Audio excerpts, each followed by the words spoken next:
Welcome to English Reading for Learning. A Rose for Elizabeth.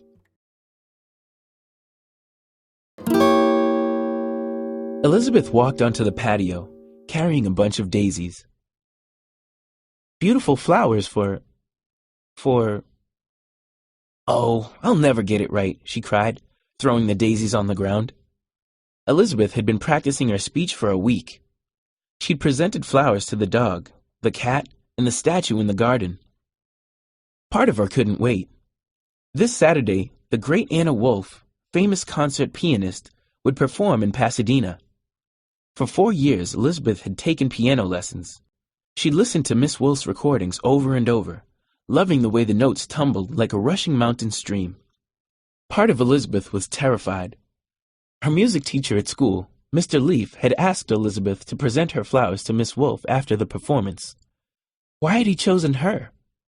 Elizabeth hated oral reports, spelling bees, plays at the synagogue, anything where she had to talk in front of people. Many of other kids liked giving speeches. Myron gave a speech every time Mr. Leaf called on him. Melissa always volunteered to make announcements.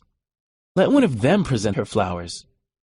How's the speech coming? Asked Elizabeth's mother from the back door. Want to practice on me? No, thanks, said Elizabeth. Mom, I can't do this. I'll forget. I might even pass out. No, you won't, honey. Think about it. Sharing the stage with Ana Wolff? What an honor. Not if I do something dumb. But Elizabeth kept practicing. Beautiful flowers for a beautiful performance. Each night, Elizabeth dreamed about music, spotlights, and a gleaming grand piano. Sometimes she tripped and fell. Other times she garbled the words. Once the dream ended with Miss Wolff rushing off stage before Elizabeth could say anything. On Saturday night, Mom brushed the tangles out of Elizabeth's curly red hair. I feel silly in this, Elizabeth said, shaking the starchy ruffles on her new blue dress.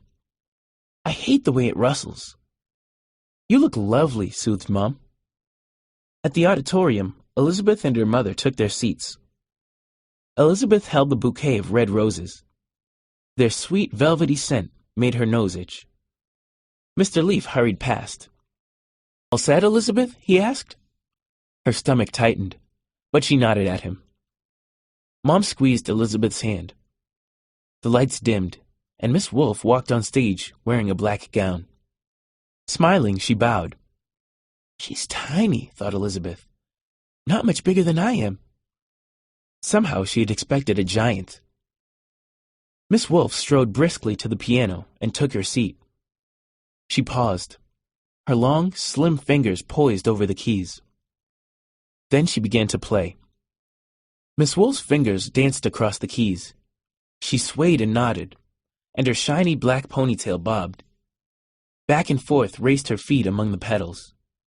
Trills, runs, rippling chords. Soft, sad parts. Loud, angry parts. Parts that sounded fun to play. Drawn into the music, Elizabeth forgot for a moment about the 6 words she had to say. For each piece, the audience clapped loudly. Right before Miss Wolff's last piece, Elizabeth and her mother slipped backstage.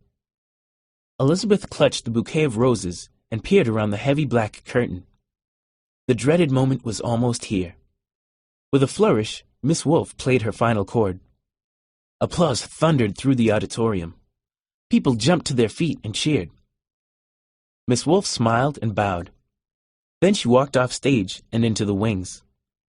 Almost immediately, she returned to the stage for a second bow.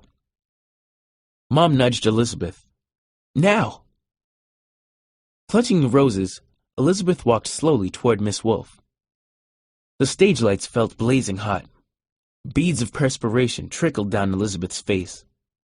Finally, she reached the spot where Miss Wolff was standing. Elizabeth opened her mouth. She mouthed the words, but no sound came out. Murmurs and scattered coughs came from the front row.